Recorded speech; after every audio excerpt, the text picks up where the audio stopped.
chibabare inonzi yangu itoksi NSTB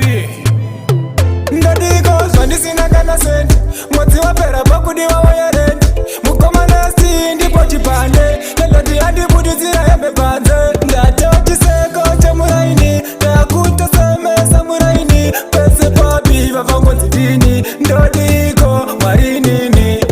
yangu namo ichapera rini yangu namo ichapera rini namo naitivitani chadikaini ndakuda kapeta laifi yangu namo ichapera rini yangu namo ichapera rini namo naitivitani chadikaini ndakuda kapeta laifi undakuda kalaifi kangoripo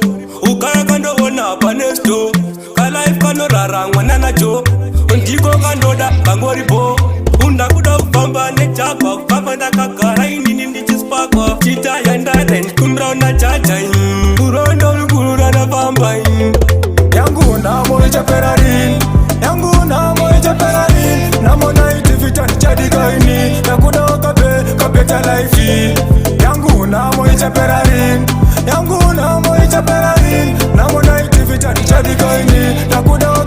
kapeta laifi ndichasvika kupinini ndichiroti ndagara apa mangwana ndadzingwa ndoda kuti life sababati yangu ndikwanise kudhraivha marenji rova ndichasvika kupinini ndichichorwa upese panofura inini ndinosepa nenhamo manitoks ndatokaura ndinoshuwa dai mwari manditarira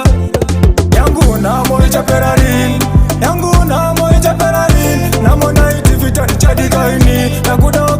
kapeta laifi yangu namo ichapera rini yangu namo ichapera rini namo naitivitani chadikaini ndakuda kapeta laifi